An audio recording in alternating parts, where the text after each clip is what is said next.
Steel and Soul, Strength and Grace. Chapter 8. Soul of Steel. Winter melted into spring. Detroit, scarred and beautiful, began to bloom again. Sidewalks cracked with weeds and life. The mill still roared with fire, but something had shifted. A calmness, a pride.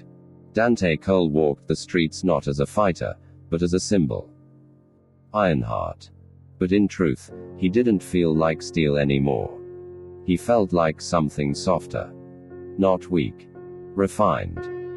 The Iron Legacy gym had expanded. Now 2 stories, full of light and life. Kids of all backgrounds trained together. Some wanted to fight, most just wanted to belong. Dante coached them gently. He taught them discipline, defense, breathing. But above all, he taught them stillness. Anyone can throw a punch, he'd say. But can you hold yourself steady when the world swings back? One afternoon, a boy named Malik, no older than 9, approached him after class. "Coach D," he said, eyes wide. "Were you scared when you fought the champ?" Dante crouched beside him. "I wasn't scared of the champ," he said.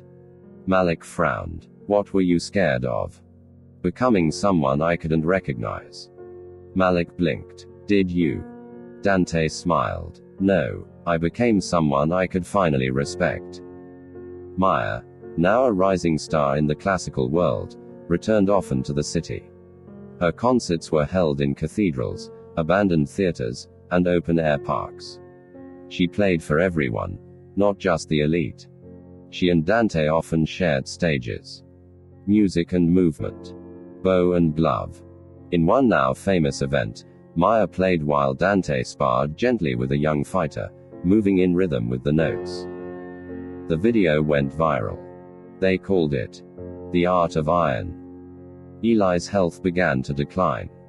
Age, hard years, and old injuries caught up to him. But he never stopped coming to the gym. One day, sitting ringside with a blanket over his lap, he turned to Dante and said, "You did it." Dante tilted his head. "Did what?" "You broke the cycle."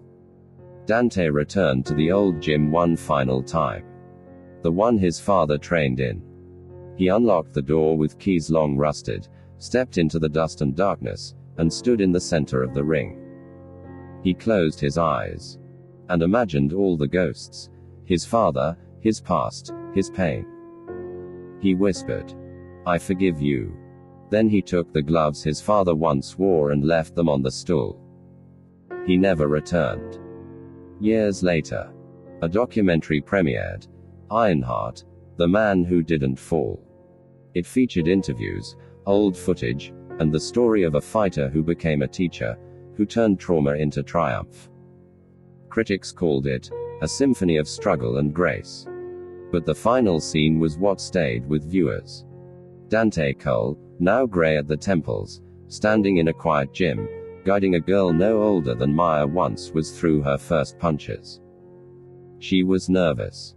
He placed a hand on her shoulder and said, "Strong arms are good. But strong souls, they win every time." And so it was that Ironheart's legacy became more than a name. It became a way of life.